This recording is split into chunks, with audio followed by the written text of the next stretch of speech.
Opa! Caiu o tempo. Caiu Engraçado porque a que gente geralmente... acendeu. Porque o fogo Não, mas travou. geralmente ele notifica que quando está acabando, né? E dessa vez Não não. notificou para mim. Não, aqui não Nem para mim. apareceu. Pois é. Nem para mim. Por isso que não deu nem tempo de avisar. Vamos Mas esperar a vai lá. galera entrar Ó, aí que eu tô. não foge da resposta, hein? Não vou. Ela vai ser educativa. Ela vai. Não vou fugir. É isso que eu ia falar. Eu não vou fugir. Não sou mulher de fugir. Não sou mulher de fugir. Não vou fugir. Eu vou, inclusive, ter a pretensão de inspirar as pessoas a Mas enfrentar esse é os um seus dos monstros. objetivos disso aqui. Pois é. Será que a galera já entrou aí? Deixa eu ver. Eu não consigo Estão ver tudo. entrando, Você que estão vai entrando. conseguir. Professor Estão entrando. Mário, João, Márcio. Márcio trabalhou. Na época que eu era sócia da Vox Branding, ele trabalhava conosco lá. Bárbara, Galera tá entrando. Luísa, Orville Neto. Neto é master franqueado da SBA Nordeste. Ele está baseado com 2 academias na Bahia e tem seus subfiliados, vamos dizer assim. E ele é uma aquisição pós-Adriana. Então, assim, a gente teve muitos novos filiados, muitos não, mas alguns bons Isso, filiados isso, depois do início isso, da depois eu gestão. também quero que você explique uma coisa em relação a isso. Porque já me perguntaram essa questão de filiação a associações, não só a SBA, como tem outras, né? Como é que, se eu sei como é que funciona, porque tem muito gente que dá aula, né? Ou que formou um próprio time, ou que, né, saiu de uma equipe e está solo, mas que tem vontade de participar de algum time, né? Então, outro dia já me perguntaram, tem que ser aluno, né, dele, não tem. Então, depois a gente entra um pouquinho Não nesse tem, assunto não aí. precisa. E depois eu vou falar por que não precisa. É, A gente tem pessoas que vieram de outras bandeiras, tá? O Maitá Grace, sim. tarará. E isso é muito interessante, essa migração. E eu vou dizer que ela é muito simples e faz todo sentido, porque a SBA é maneiríssima. Mas vamos lá, Eu vamos queria falar. que o Silvio entrasse, mas eu não estou vendo ele aqui. Não sei se ele Dudu, vai voltar, né? Dudu, Pede alguém para provoca avisar ele. ele. Dudu, provoca ele lá no WhatsApp, pede para ele entrar. Pede para ele falar para a dona Helena entrar também. Vou fazer uma homenagem às mulheres. Ela é a mãe do mestre, né? A gente está acostumado com esse universo tão masculino do jiu-jitsu a prestar grandes honras e grandes glórias aos homens que foram precursores mesmo e merecem, né? Mas a gente tem a Kira aí e tantas outras mulheres que merecem Sim. também créditos e merecem ser Ó, mencionadas. sua mãe entrou. Então entrou a maior de todas as minhas referências. A minha mãe é a mãe, é a mulher, minha musa inspiradora. Está entrando aí as pessoas. Não gostaria que elas perdessem, não. Principalmente as mulheres, o que você vai me perguntar, né? Posso deixar, então, que você vai me perguntar para um pouquinho depois, um assunto um pouco polêmico e talvez um pouco difícil, mas as mulheres poderiam... Deixa eu ver aqui. Você que manda. Deixa eu ver aqui. Ana Maria, sou mesmo. Olha lá, minha mãe é... Ô, mãe, você tem que ser mais humilde. Não pode falar que você é. Você aceita, acolhe, assim, a homenagem, o elogio, mas não diz que é, entendeu? Congelou antes. Mazinho, a bola tá contigo. Pode perguntar, quem perder, perdeu. Depois toca lá no Não, botãozinho. Então você vai responder depois? Quer responder depois, quando tiver mais gente? Você que manda. Eu tô aqui de convidada, Não, eu quero você é só saber. Eu te graduado, perguntei, você é o dono do eu te canal. perguntei da questão de aula particular e aula coletiva. Se ainda você não faz aula coletiva, não só pelo motivo de você ter sua vida profissional mais corrida, mas também por causa de um trauma que ficou, né? Porque agora eu identifiquei isso com a sua fala aí antes, né? Com a sua história que você contando, eu não Na sabia verdade, disso, todas as mas mulheres que você convidou, que eu conheço, são algumas, têm histórias incríveis para contar, para compartilhar. sim, Histórias de dor, histórias de amor, de alegria. E eu acho que você vai ter um público feminino. Eu vou fazer a maior questão de divulgar para as minhas amigas, porque eu sou uma fã fervorosa do jiu-jitsu, passei a ser de novo, né? Na era pós uhum, Silvio Bering. E adoraria ter mais amigas minhas no tatame. Eu sei que as mulheres que estão aqui assistindo e que praticam gostariam. Toda vez que a gente se relaciona com alguma coisa muito legal, a gente quer trazer outro para junto. Né? Pô, conhece, a gente fica numa chata ali, num processo quase de catequese, querendo mostrar e vídeo. Pô, vem, desmistifica, experimenta, né? Não é isso. As academias hoje são bacanas, são limpas, são cheirosas. E a abordagem, o approach é outro, sabe? Então, pelo menos na SBA, o approach é um approach absolutamente cauteloso. Né? Então, assim, é muito legal. Então, eu queria que elas ouvissem, queria que elas, porra, mas não vou falar, mas assim. Então, peraí. Olha só, vamos falar isso depois. Depois eu te pergunto, a gente volta nessa questão aí, que aí você fala. Tá. Vamos aproveitar então para falar essa questão do SBA, né, de como ser um membro da associação, já que tem pessoas que às vezes têm interesse, mas acham que tem que ser aluno do Silvio, né, ou tem que ser aluno de alguém já... né? Olha lá. Fazer meu merchandising. Qual é o caminho para se tornar um membro da Silvio Bering Association? Fazer contato conosco nos nossos canais, no site, principalmente. Tem uma área de Fale Conosco, e ali tem e-mail, telefone. E a gente vai manda um e-mail com seus dados, a gente faz um contato, marca uma reunião. Muito simples, muito rápido. Você manda, normalmente no mesmo dia, no dia seguinte a gente responde. Nós temos aí 4 pessoas atentas ao e-mail. Então, a resposta é muito rápida. Qualquer um pode ser um filiado, contanto que tenha capacidade para isso. Então, existe pré-requisitos, né, que vocês avaliam, com certeza. Primeiro a idoneidade, né? A pessoa tem que ser uma pessoa que tenha um passado, como eu te falei, um passado ilibado, um currículo que não tenha manchas, não tenha máculas. Então, essa é a primeira prerrogativa para a pessoa ser um filiado nosso. A pessoa pode ser espetacular, ser dono dos maiores troféus, o maior medalhista do mundo e não ter caráter. Não nos serve, né? Então, de novo, a gente estava numa reunião agora recente com os filiados e a gente falando da importância deles estarem presentes na vida dos alunos agora através das mídias sociais e através de aulas online. Porque vocês, professores, que portam uma faixa preta, que amarram uma faixa preta na cintura com a barra vermelha, porque o faixa preta ele pode ir na academia e treinar. O cara faz o que ele quiser. Quando você se coloca numa posição de professor, você vira referência. Tudo que você faz e que você fala é referência, é idolatrado para uma criança, principalmente, que está em um processo de formação. Né? Então, a pessoa que está ali, ela tem que representar muito bem nossos valores, nossos princípios, nossa missão, nossa visão. Então, a gente tenta capacitar os professores da SBA para que eles sejam vitrine e representem tudo aquilo que está no plano de negócios. Mas, assim, não adianta a gente ensinar de novo se a pessoa já não tem aqueles valores. Então, a prerrogativa número 1 é a gente identificar, através desses primeiros contatos, que a pessoa tem, que é bacana, que é legal, né? Identificou que é legal, identificou o desejo, para se associar é muito simples, é muito fácil. A gente não tem uma taxa de franquia. A gente ainda não chegou nesse lugar.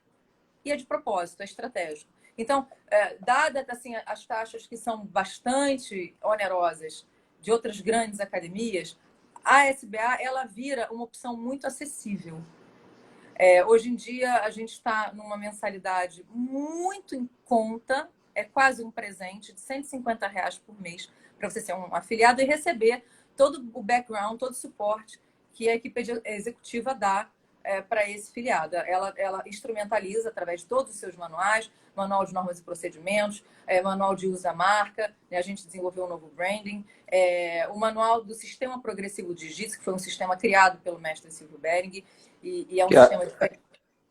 Essa aí é a padronização de ensino, né? O sistema progressivo. De ensino. Então, se você vem de uma outra escola, obrigatoriamente você tem que passar por um período de instrução, de treinamento, para que você passe a ser um professor do sistema progressivo, que ensine o sistema progressivo. E esse treinamento, né? Essa coisa acontece em algum lugar assim, fisicamente ou internet, através de online? Agora seria online, se fosse o caso. Sim. Né? mas sempre é fisicamente, sempre foi fisicamente. Né? Eu tenho um Entendi. exemplo do Neto, que tá.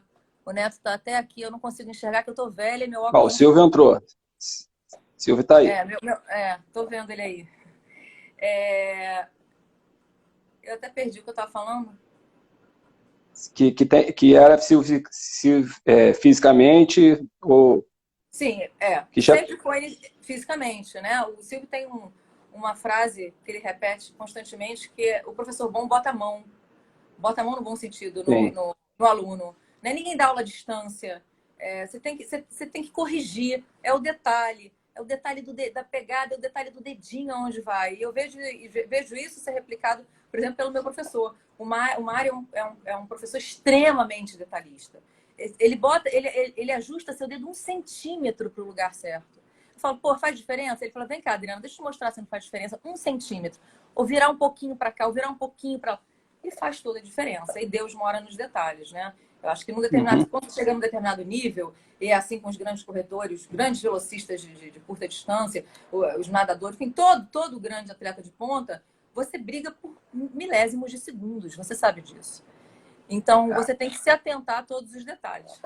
E aí ele fala disso, que tem que Sim, botar a mão. Então, para ser um professor, para ser um filiado, essas aulas são dadas pelo Silvio. Ele ainda é uma pessoa que, para formar um professor, ele mesmo forma.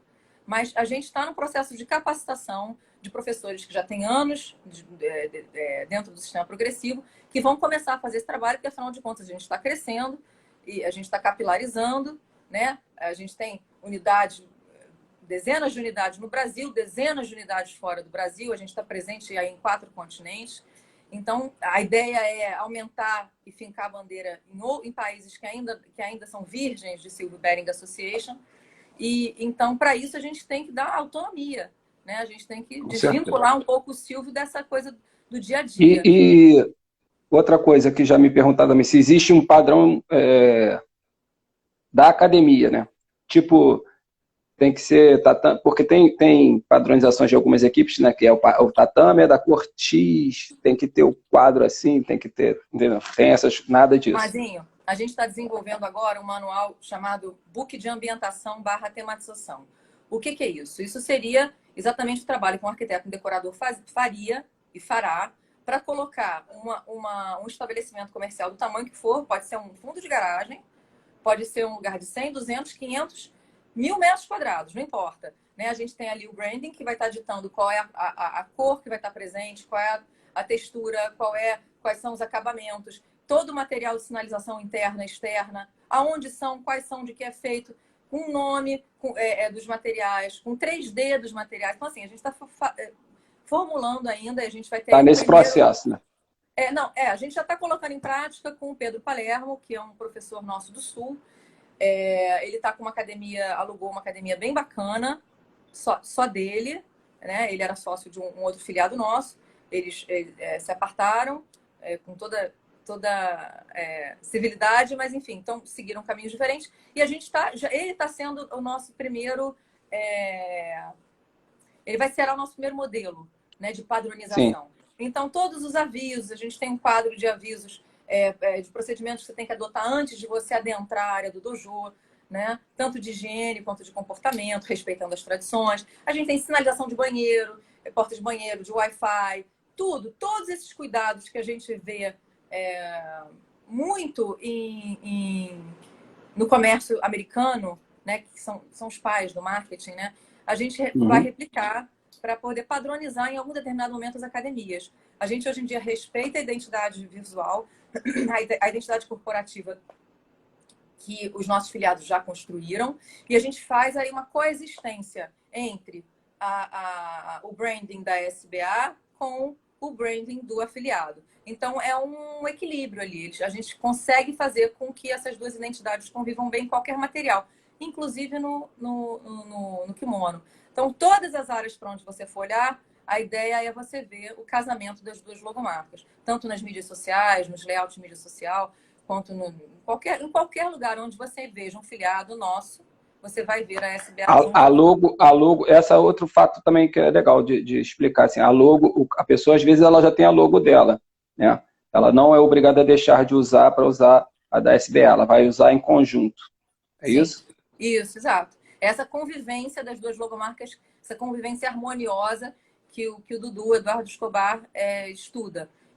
As pessoas enviam a logomarca para ele e a gente determina a melhor forma dessas duas logomarcas estarem convivendo em todos os lugares. Entendi. E isso tem Legal. acontecido com sucesso. Tem sido um período de adaptação, de transformação, de muita reeducação, mas os filiados receberam isso com 99,9% recebeu muito bem. E está sendo feito de uma forma muito legal, assim. Está sendo bem aceito. Legal. E vem cá, vamos falar agora um pouquinho da atualidade, né? A gente está nesse processo aí do Covid, todo mundo está parado, né? 99% das equipes direcionaram as suas aulas, né, através de plataformas digitais, né? E, então, como é que está sendo para seus filiados, né, para o pessoal da SBA, como é que está funcionando isso? E outra coisa é se vocês já estão trabalhando algum protocolo de segurança para o retorno, né? Porque eu particularmente tenho uma ideia que, mesmo que fosse liberado a volta das academias agora, né, no começo do mês que vem, eu ainda acho que os alunos vão ter uma certa preocupação em voltar de imediato, porque o jiu-jitsu é uma luta de contato corporal o tempo todo, né? Não dá para treinar de máscara, não dá para... Você tem uma troca ali de contato muito intensa e eu acho que as pessoas vão estar ainda meio com o pé atrás de estar ali se agarrando. A real é essa, né? Então, qual é a estratégia que vocês pretendem usar? Se já tem um protocolo de segurança para utilizar, a gente vocês tem já estão trabalhando nisso? para retorno sendo desenvolvido, mas a gente tem uma orientação bastante firme com relação ao que deve ser feito nesse momento. Em primeiro lugar, a gente deve respeitar as autoridades públicas locais. Então, cada estado, às vezes, cada município tem a sua legislação. A gente não pode, mesmo que a SBA ou a Adriana, pessoa física, tenha uma opinião contrária, eu não posso ir contra uma lei, uma determinação. Então, assim, a nossa orientação, primeiro, é que eles se atentem para a legislação local. Para aqueles que a gente já tem um filiado do Sul, onde o seu município já liberou com algumas restrições, com algumas orientações bem específicas, só pode ter até 4 alunos, enfim, eu vou entrar aqui no detalhe, mas já liberou a abertura daquela academia. Ele assim o fez.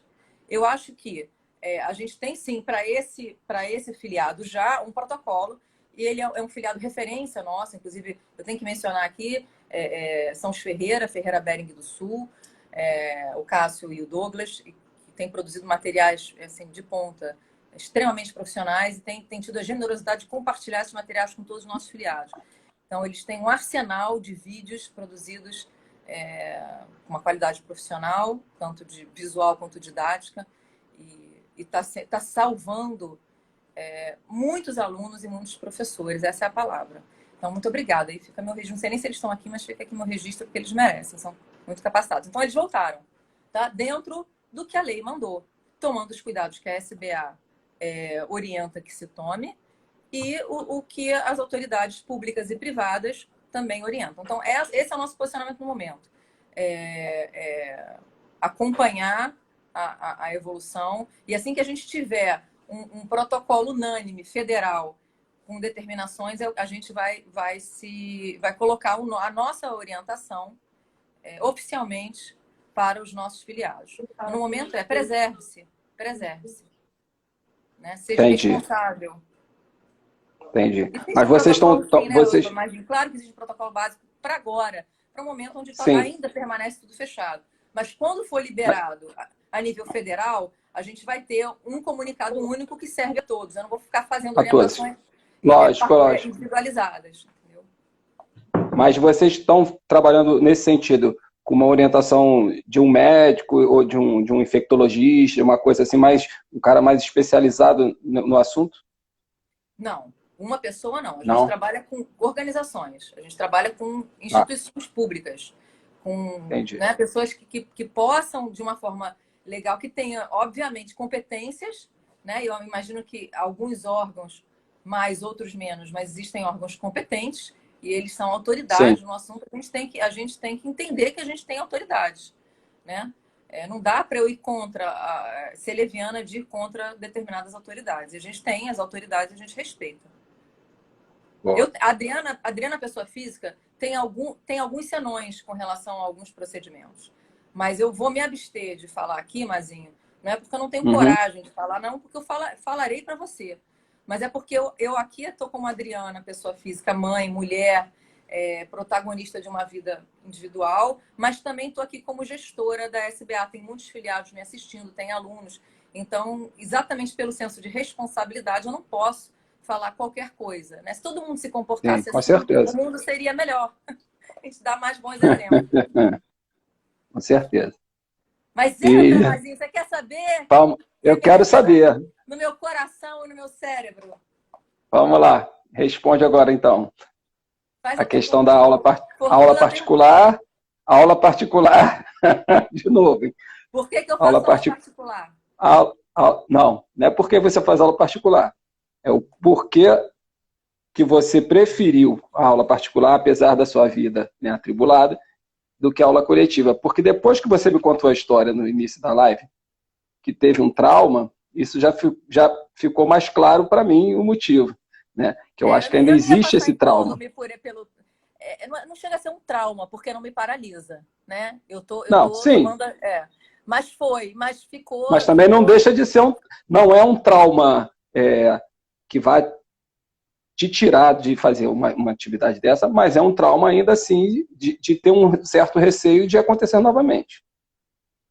Não, agora eu não tenho mais esse receio. O que acontece é que existem os fantasmas, às vezes, eles se colocam... A gente permite que eles fiquem tão poderosos que eles nos refreiam. Eles fazem a gente até um determinado ponto não avançar. Então, assim, eu quando era bem jovem e bem responsável, eu comecei a saltar de bungee jump. Era o primeiro bungee jump da história, ou seja, ainda não tinha uma estatística de morte, né? Eu poderia ser a primeira. Olha que irresponsável. Pulei lá em Bali, eu estava em Bali. Eu olhei para aquilo e falei, putz grila, esse troço é ruim, né? Mas eu não gosto de conviver com medos. Então, eu sou uma pessoa que desde muito pequenininha, 2, 3 anos, eu me lembro de situações que me davam medo, que eu falei, eu vou de encontro a essa situação. Não por irresponsabilidade, assim, não vou me jogar de uma varanda achando que eu vou super-homem e voar. Não é isso. Mas são medos que a gente pode medir, né, com algum tipo de controle, né, daquela situação. O bungee jump eu não tenho nenhum. É realmente uma situação de total entrega, né, na mão daqueles profissionais, daquela empresa que está ali.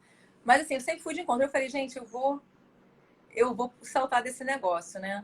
E o negócio, tipo, saiu uma pessoa, depois ia outra, eu falava... E tinha centenas, assim, embaixo, olhando a praia inteira, tava dentro de um hotel, todo mundo filmando aquilo... Aí eu falei, gente, será que eu vou... Se eu subir, eu não vou... não vou pagar o mico de descer pela escada. Eu vou saltar. Então, eu fiquei ali me trabalhando um tempo. Aí eu subi, né? Quando eu cheguei lá em cima, fica tão maior, né, Mazinho? Quando a gente chega lá em cima, que nem a pedra que eu pulava lá em Angra, que nem essa ponte aqui da Barra. De baixo é um espetáculo. Quando você chega em cima, você, porra, é outra referência, né? Aí eu cheguei lá em cima, a corda ainda era amarrada pela perna. Você andava numa pontezinha, tipo aquela ponte de pirata, né, para te jogar para os tubarões. Então você ia dando aqueles saltinhos, ficava na ponta da prancha e, uau, mergulho de cabeça. Não dava para mergulhar em pé. Cabeça, né? Eu falei, misericórdia, vou lá, né, enfrentar meu monstro, meu demônio, vou lá. Aí, a primeira vez, eu confesso que eu fechei o olho. E passou um filme de uma vida ali, naqueles 2, 3 segundos, passou um filme. Não adiantou nada que eu continuei com medo. Mazinho, eu passei o dia pulando do bungee jumping até eu perder o medo. Pergunta se ele acabou. Não acabou. Até hoje eu tenho medo. Mas o medo não acaba. Não, e você, mas o negócio é você o medo, na verdade, ele te alimenta. Ele te alimenta, né? Isso eu aprendi, sabe como? Pegando onda, surfando, né? Porque você né, começa a pegar onda, começa a melhorar, e você vai aumentando o tamanho das ondas que você costuma surfar, porque é um desafio, né?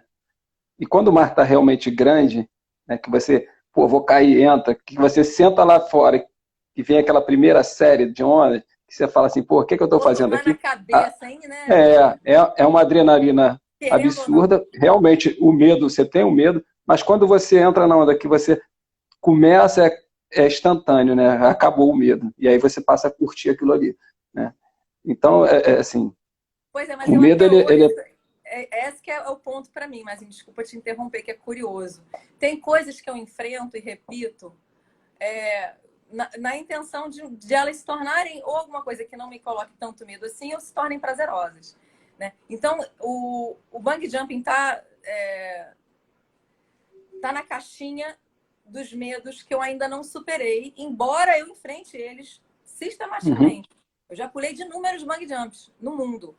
E aqui no Brasil, que eu acho que eu deveria mais temer, botaram ali naquele no Ribalta. PP ali. Não, no Ribalta. Foi no Rio, onde é hoje o Ribalta. Ah, Era um tá. vergalhão daqueles, carvalhão. Você subia lá e se jogava de No cabeça PP tinha também. um assim também. Hã? Ali no PP tinha uma, no PP tinha um assim também. Pois é, aí você olhava Durante embaixo, era um tempo. asfalto, né? É. Concreto, ou seja, a cara ia ficar, bom, ia ficar ruim de qualquer jeito. Mas aí eu pulei de lá também. Mas para você perder o medo do bungee jump, pula de paraquedas. Eu tentei pular de paraquedas por 2 vezes nos Estados Unidos e aí o tempo fechou. Eu falei, gente, não é para eu pular de paraquedas. Tentei 2, minha mãe nem sabe, agora eu tô entregando aí para ela. Porque ela morre de medo quando eu viajo. Quando eu viajo, seja o que Deus quiser, né? Bungee jump, são essas coisas. Aí ela ficou sabendo que tinham que ligar para ela. Não sei se eu tinha 17 ou 18 anos, eu não me lembro mais. Tiveram que ligar para pedir autorização. Tanto pro meu irmão, não sei se para mim teve que não, mas ela ficou sabendo. Hoje em dia eu falo tudo, né? Não tem mais. Mas hoje eu não pularia mais de paraquedas por conta dos meus 3 filhos. Hoje eu adquiri assim, não é medo de pular, mas um senso de responsabilidade sobre a vida dos meus 3 filhos. Assim, eu quero ser mãe deles até eu ficar velhinha. Então eu minimizo os riscos, assim, sabe? É isso. Porque ninguém substitui mãe. Mãe é mãe. Mãe é mãe. Pai é pai e mãe é mãe. Sim. Bom, eu vou Agora, falar agora do jiu-jitsu. Vou falar do jiu-jitsu. O que aconteceu? Então, falei do bungee jumping para dizer que eles estão na mesma categoria. Jiu-jitsu e bungee jumping estão na mesma categoria. É uma situação onde que eu, diferente de algumas pessoas que já absolutamente se apaixonaram pelos desafios do tatame, porque os desafios não são físicos. Os desafios, eu acho que o maior desafio é o emocional, é o intelectual. Claro que é físico, mas se fosse físico, o Hélio Gracie, que era um cara franzino, não teria sido tão bem sucedido, tanto na prática quanto no ensino. Né? Então, assim, é uma arte suave, de novo, é uma arte suave, de alavanca. Não é pra, você não precisa de uma força, né? Não é necessário essa força toda.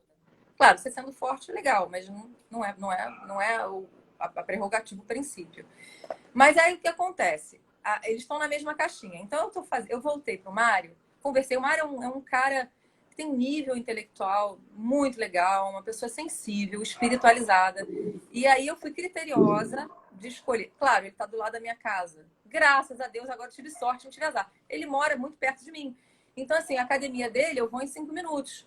Poderia até ir correndo, mas assim, eu vou em 5 minutos.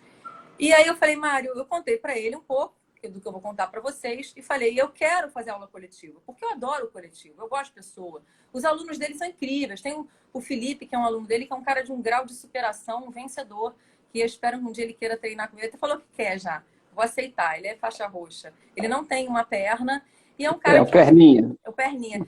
Faz todas as posições, tem uma admiração profunda por ele. E quero que ele me dê a oportunidade de treinar com ele.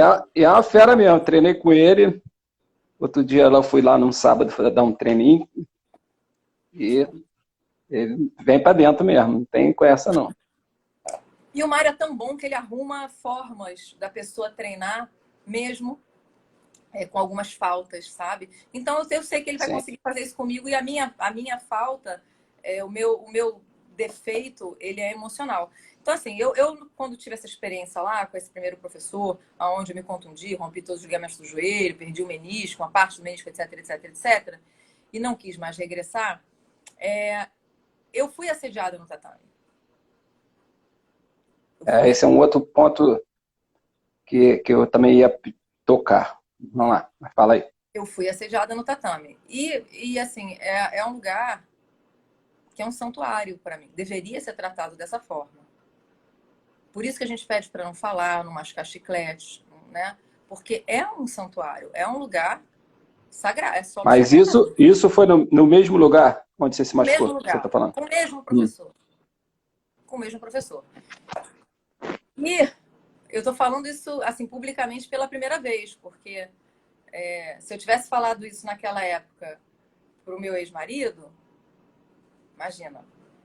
Aí não tem, a gente tem GPCI, gerenciamento progressivo de comportamento inconveniente, mas corre sangue nas nossas veias, né? Sim. E o sangue é quente.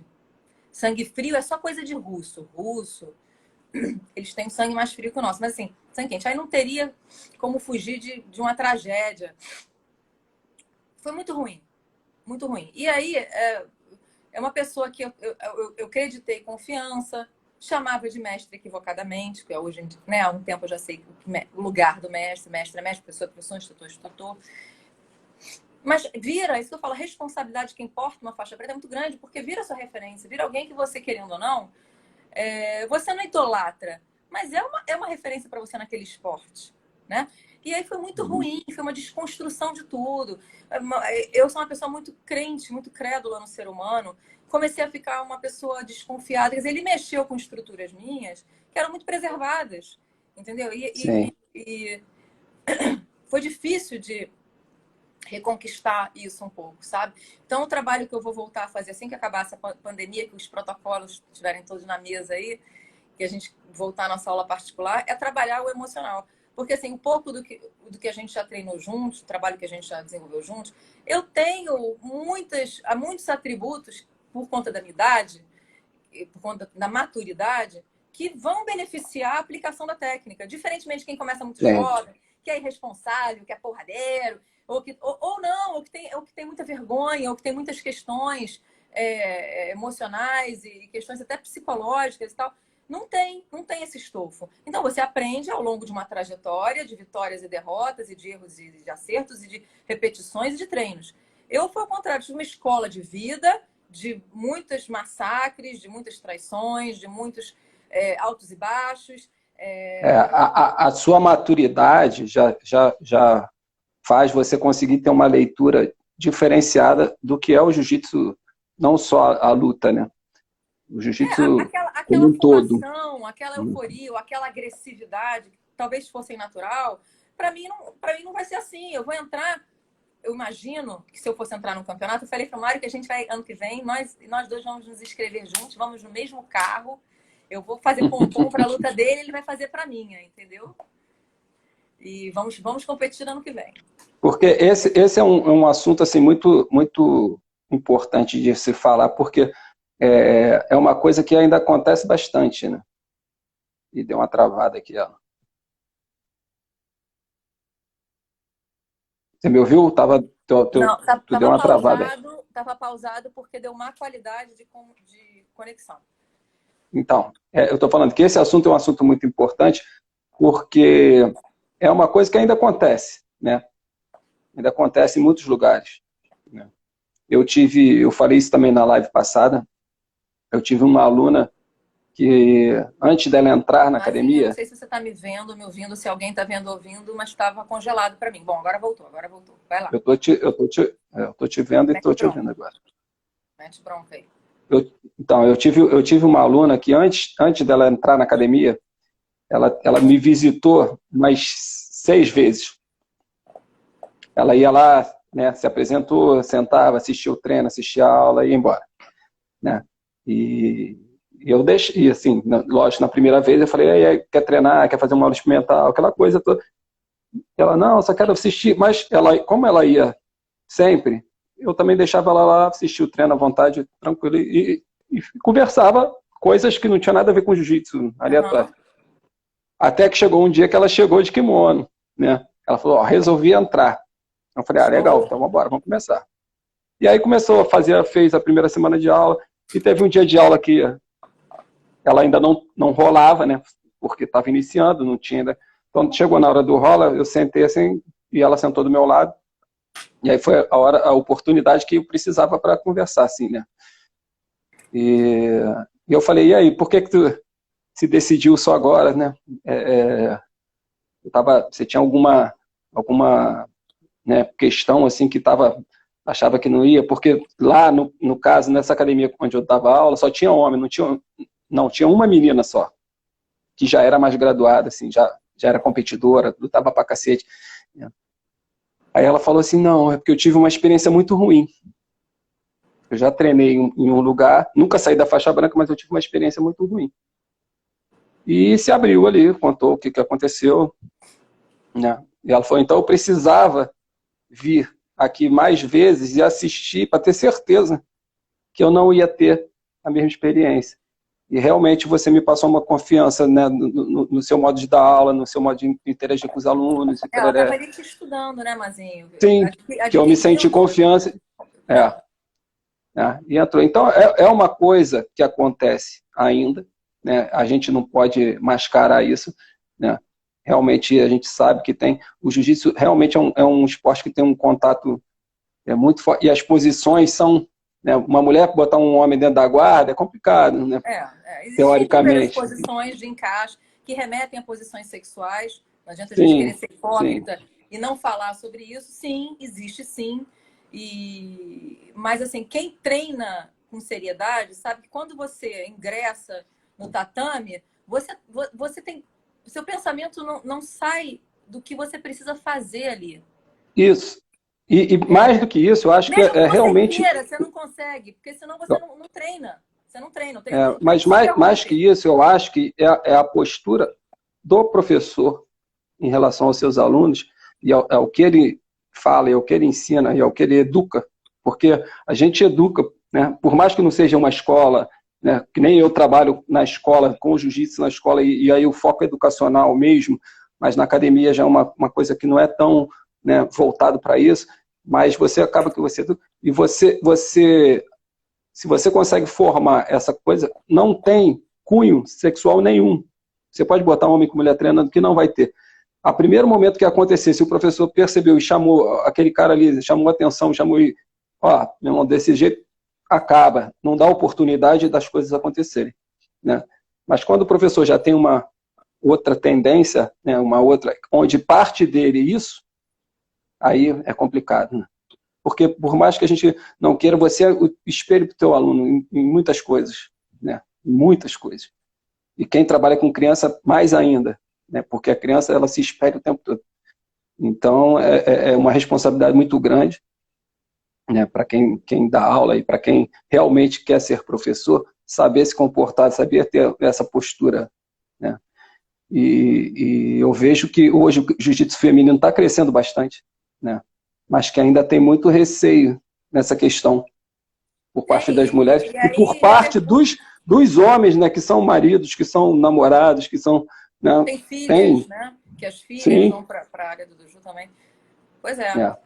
E muito aconteceu por conta desse amadurecimento também. Pessoas do passado viraram pais, viraram maridos, e acaba que você acaba profissionalizando um pouco até a sua forma de dar aula, né? De ser cara. Eu, assim, na academia eu não tenho nem muita menina, não, mas no projeto eu tenho uma turma que é minha turma intermediária, são crianças de 9 a 12 anos, que 70% são meninas da turma. Incrível, uma turma hein? de quase 40 alunos. Você está numa estatística contrária de todo mundo, né? Contrária. As academias têm um percentual bem maior de meninos. Eu acho que tirando a Gracie Core, que foi criado com uma proposta diferente, de abordagem diferente de público, você está você está virando americano. O americano é que tem as meninas que jogam futebol. É um esporte, em sua maioria, feminino lá, né? Nas escolas, nas universidades. Então, quem sabe, né? Lá na escola, assim, essa turma ela é peculiar, assim, porque não é uma coisa que acontece sempre, mas, né, esse ano já é o terceiro ano que eles estão, porque lá a gente acaba que tem muita rotatividade, porque não é um projeto social, é um projeto socioeducacional que é da Prefeitura, né, do Rio, onde está inserido ali o jiu-jitsu, né? E E com essa questão de eles, né, trocam o ano, aí muda o horário na escola, muda, ou então passou para o ensino médio, quer dizer, a gente tem uma rotatividade grande de alunos, às vezes você não consegue dar Uma uma descontinuidade, né? continuidade do trabalho, né?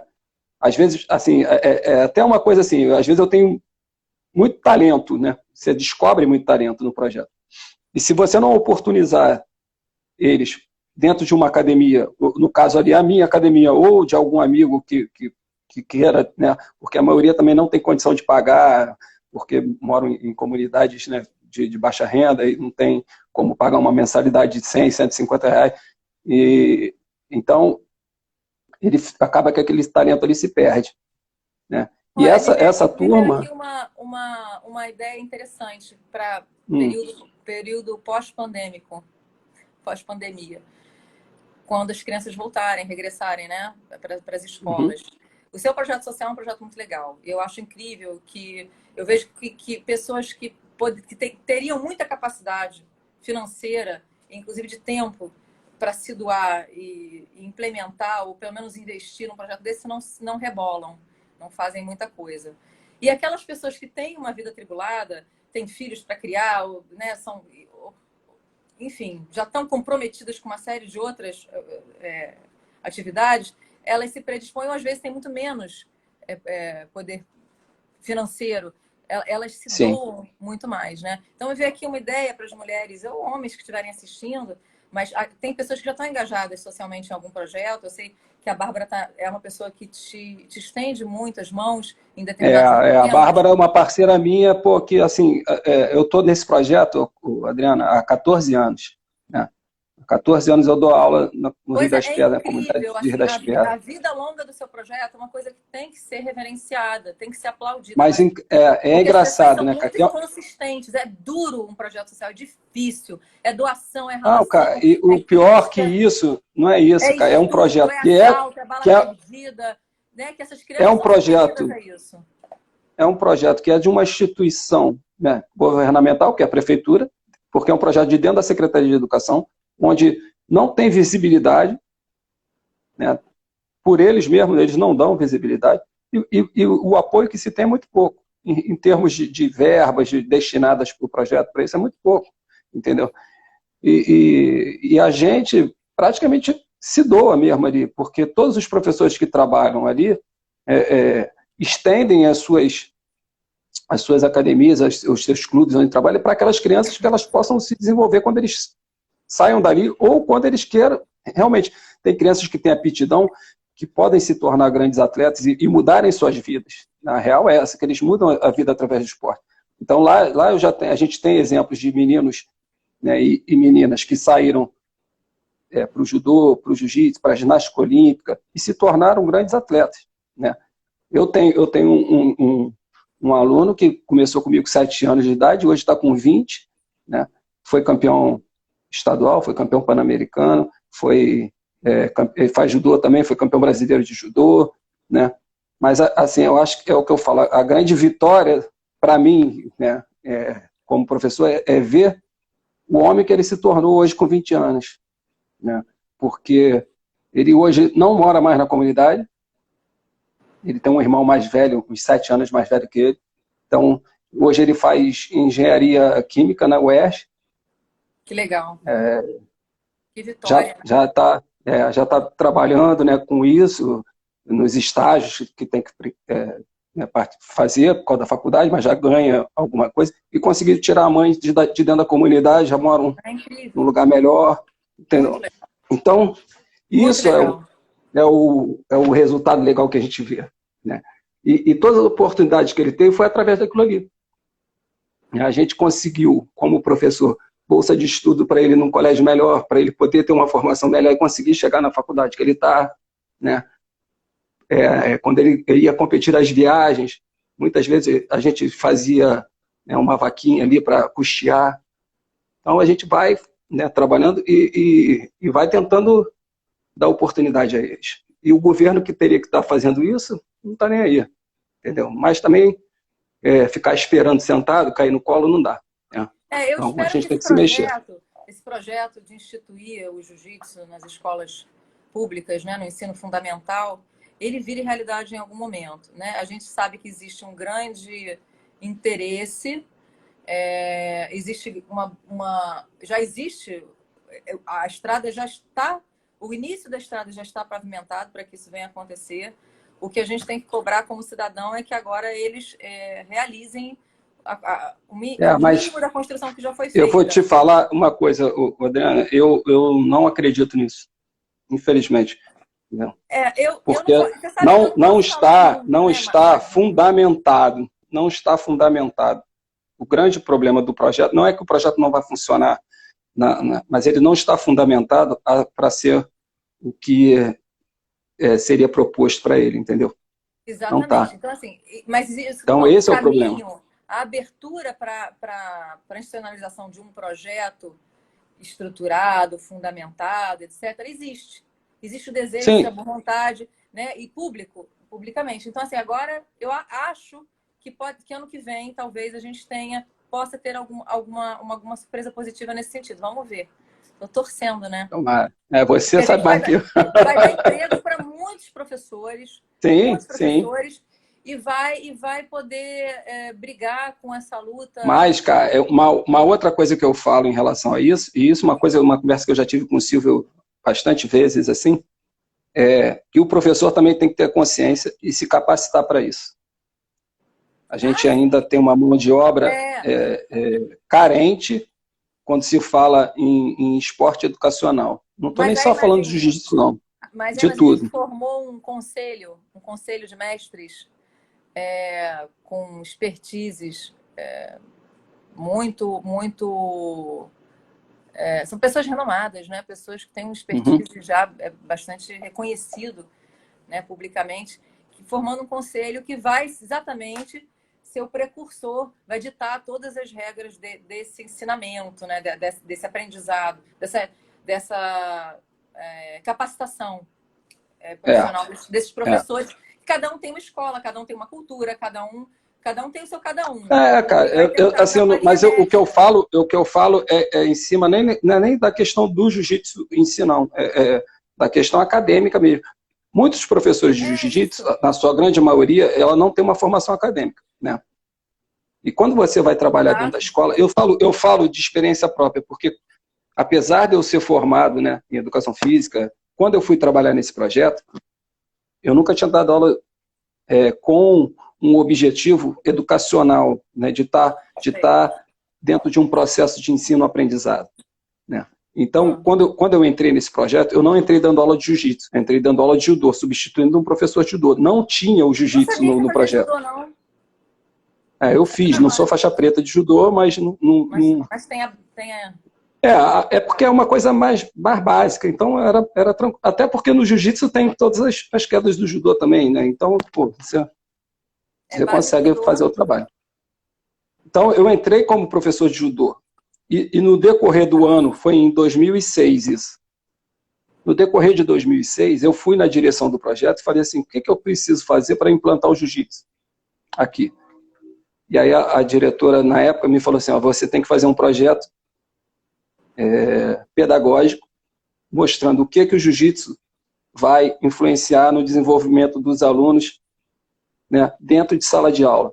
Em que sua modalidade vai melhorar o desempenho de ensino-aprendizagem do aluno dentro de sala de aula. Tudo que você pode desenvolver com eles. E eu nunca tinha pensado nesse sentido em relação ao jiu-jitsu, né? Porque na academia a gente não tem essa preocupação. Entendeu? Então, como é que eu ia melhorar meu aluno a aprender matemática, português, história, ensinando a ele armlock, chave de braço, triângulo? Você ajuda, porque você empodera ele, você Sim, então, mas aí né? você... Existem tantos outros fatores que... Sim, mas... que o jiu-jitsu proporciona que não são físicos só, né? Não, então, mas aí eu sentei, né, fui estudar e fui escrevi o projeto foi aprovado e em 2007 iniciou essa oficina de jiu-jitsu que dura até hoje com o maior sucesso, né? Mas, assim, se eu não sentasse ali para realmente pensar, estudar, e até hoje eu estudo, porque isso aí também a gente não para, né, porque você quer melhorar sempre, eu não conseguiria desenvolver e ter resultado E se eu não tivesse o resultado, a oficina ia acabar. Entendeu? Entendi. Então, hoje, quando esses projetos estão na escola, ou mesmo um professor, né, é contratado por uma escola, ele tem que ter na cabeça que a escola ela não quer formar campeão, ela quer formar cidadão, quer formar um aluno onde ele tenha, né, capacidade e senso crítico, né, e isso não é só dando aula igual a gente dá na academia, você tem que ter algo mais, você tem que ter o discernimento e a inteligência de saber trabalhar outras coisas que o jiu-jitsu te proporciona, assim, porque o jiu-jitsu trabalha o psicomotor muito forte, que é lógico, toda a parte motora que a gente, mas o cognitivo e o afetivo muito também.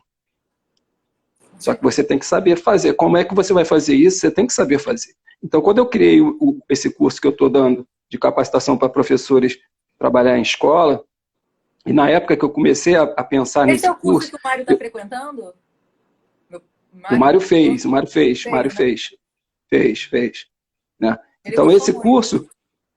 esse curso, quando eu comecei a pensar nele, primeira coisa eu busquei até um apoio de federações, coisa mais, sabe, o olhar não foi legal. Então, também falei, eu não preciso, na verdade, ninguém para mim, porque seria uma chancela, para mim, legal, interessante em termos de público, né? Porque já tem um público ali dentro, né, dos filiados. Uhum. Mas não que seria importante para eu desenvolver esse trabalho, porque o trabalho é todo meu. Eles não estariam me ajudando em praticamente nada, né? Olha lá, ó, o professor Mário Ele tá botou ali, ele excelente curso, endossando, né? entendeu? E foi lá e fez, e realmente tinham lá, sei lá, 20 pessoas, e foi muito bacana, foi muito legal. A gente passou, né, é um curso de um dia, teórico e prático, porque tem que se falar da teoria por conta da escola. E depois tudo que a gente falou na teoria, a gente botou na prática, vivenciando no jiu-jitsu, numa aula de jiu-jitsu prática, aquelas questões da teoria que são trabalhadas na escola, entendeu? Então, essa visão é que tem que ter, o professor tem que ter, e para isso ele tem que ter formação, né? Por isso que eu falo que esse projeto que está agora aí na prefeitura não vai dar certo. Primeiro é uma aula na semana, que não é nem na semana, é o sábado, que já não tem aula na escola. Entendeu? Então, para o aluno ir sábado... eu vou deixar você discorrer solitariamente, você sabe por quê. Eu estou até fugindo do coisa, porque... Mas é uma coisa que eu não posso muito opinar. eu acho importante, entendeu? Não, mas vamos parar de falar disso, vamos voltar para a sua parte. Ajudar, colaborar, eu posso fazer isso, mas é isso, cara. Eu digo assim, a importância desses projetos é esse, né? De você coisa. E você falou da Bárbara. A Bárbara realmente é uma parceira para mim muito, muito grande, porque ela visitou o projeto, ela conheceu o projeto e ela se prontificou em me ajudar e muito com doação de kimono, né? Que é uma necessidade, eu acho que é a maior que a gente tem lá. Porque o kimono é uma coisa cara. Tá vendo como é que a gente pode redirecionar os esforços? Porque toda verba é necessária, toda ajuda é bem-vinda. A gente teve uma grande ajuda do Alexandre, do Marcos da Tatame, eles doaram kimonos, porque eles recebem kimonos. A Akira, que foi a patrocinadora do Silvio para a edição especial, que vai ter capa, uma edição especial só dele, da revista Tatame. Estou até acabando de fazer a revisão da revista. Ela doa, ela tem uma parcela que ela direciona para projetos sociais. Então, de novo, quando eu tive aquele clique, eu falei lá e a gente engatou numa outra conversa, mas o clique é o seguinte, é a gente pensar em pessoas, eu estou voltando lá a atuar como gestora de instituto, né? Pensar no que cada um pode trazer de contribuição de colaboradores, patrocinadores, para que a gente, como pessoa física, Adriana, porque eu coloquei dinheiro, o Marcos colocava dinheiro, a gente não ganhava um centavo, muito pelo contrário, a gente pagava gasolina, e pagava ajuda, e pagava comida, e pagava caminho, e pagava. Levava as crianças para passear também, para ir ao cinema, para... Então, assim, era só pagar, não tinha nenhuma ajuda. A gente também, e para mim é puxado, não estou nadando em dinheiro, deitado em berço esplêndido, não. Preciso muito, então se é para ajudar, tem que estar focado. Então, fica aí, lança uma ideia para as pessoas que estão assistindo e para quem mais você conheça que não possa estar aqui com a gente nesse momento, a gente fazer uma reunião, a gente pode fazer uma reunião, começar com um bate-papo bem informal e num grande brainstorming as pessoas trazerem ideias para ajudar no seu projeto, para evoluir com o seu projeto e com outros projetos em outras áreas de outras pessoas que possam estar participando também. Porque Sim. tem gente bem intencionada, tem gente que quer ajudar e não sabe como ajudar, não acha um canal de confiança para ajudar. É. Então, assim, o grande mérito de quem tem amigos, né, e quem tem uma construção de vida honesta, é que a gente realmente, eu falo que o meu maior ativo é o meu network, que são as pessoas que eu conheço, que eu Sim, com considero. certeza. Porque assim, eu tenho certeza que para muita gente que eu só pedir alguma coisa, ela não vai nem perguntar para o que é, porque sabe que eu vou direcionar para uma coisa séria, que tem verdade ali no fundo, entendeu? Então, assim, se você está precisando, eu não sei, o projeto está parado agora, obviamente não pode ter. Tá parado, tá tudo parado. Mas a gente pode pensar para um momento que lá para agosto, enfim, a gente nem sabe quando as coisas vão retomar, né, voltar ao normal. Mas quando for retomar, a gente pensar em somar esforço. Então, de repente, o dinheiro que a Bárbara estava direcionando para kimono pode ser direcionado para uma outra coisa, uma outra carência. E o kimono eu posso trazer alguém, entendeu? Então a gente pode pensar em fazer um casamento. Com certeza. Bom, a gente já está mais de 1 hora aí. Vamos dar lá no comentário tem muita coisa. que tinha muito papo para caber numa live só. E tem muito aqui. Tem muita coisa mesmo. Mas a gente vai agora também as pessoas... Vamos dar um fechamento, né? Então, eu quero que você fale aí... Não é fale, né? Eu acho que você já deu tanta lição aí hoje, mas eu acho que um incentivo para essas mulheres aí, essas meninas, né, é mostrar para elas o quanto o jiu-jitsu pode ser bom, né, para a vida delas, como uma ferramenta, né, de melhora da vida mesmo, pessoal. Porque outro dia também eu falei isso na live passada, tem muita gente que não consegue fazer, pessoas do jiu-jitsu que já treinam até há bastante tempo, elas não conseguem fazer essa analogia de dentro do tatame para fora do tatame, né? Demoram, às vezes, a enxergar isso, né? Eu acho que as pessoas que são mais maduras, né, conseguem, ou que já teve uma vivência maior de outras coisas, conseguem fazer isso mais rápido. Mas, geralmente, o aluno mais novo não consegue. E muitas meninas que começam a treinar, elas ainda não veem isso, assim, vou ficar lutando, me agarrando. Os benefícios práticos que o jiu-jitsu prático, que te traz para a tua vida. Na realidade do dia a dia. Na realidade, isso. Entendi. Então, é contigo. Disserta aí sobre isso. Vou fazer um fechamento rápido, né? Porque a gente já se estendeu um pouquinho, eu acho. E como não indicou aquele negócio do tempo, eu tô com medo até que acabe de novo, de repente. Será que a gente vai para a segunda hora? Meu Deus do céu, vamos lá. O que eu vejo, assim, o que eu vejo é que o jiu-jitsu resgatou diversas vidas, né? E promoveu para essas vidas um caminho digno profissional e um caminho digno enquanto ser humano. Então, isso são testemunhos vivos. Eu lido com essas pessoas todos os dias. Então, eu não estou falando de uma alegoria, eu não estou falando de uma suposição, eu estou falando de realidades, que eu aperto a mão, que eu falo ao telefone, que eu me encontro virtualmente todos os dias. Não são dezenas, são centenas de pessoas, de homens e mulheres, que tiveram suas famílias reconstruídas ou que tiveram a oportunidade de construir uma família, de comprar uma casa, de pagar as suas contas. Então, assim, o jiu-jitsu salva. O esporte salva. A gente está falando especificamente do jiu-jitsu, mas, assim, o esporte salva e o jiu-jitsu salva. Para as mulheres, especificamente, aquelas que... A Érica Paz, né, aluna do Silvio, faixa preta do Silvio também, grande lutadora de MMA, venceu aí a Cris Borg, tem tantas coisas bacanas. Ela tem um projeto chamado Empoderadas. E eu conheço. mas vale a pena. Eu sei me defender. Perdão. O nome do projeto é Eu Sei Me Defender. Érica Paz. Por favor, mulheres, entrem lá, conheçam o projeto dela. Ela resgatou, ela ajuda. Mas o Empoderadas também, né? Empoderadas também. É porque eu não sei distinguir todas elas. Empoderadas é ligada ao governo do Estado. Vítimas de abusos, de assédio, de todas as ordens. De violência. E ela dá uma ajuda física, ela dá aula para essas pessoas.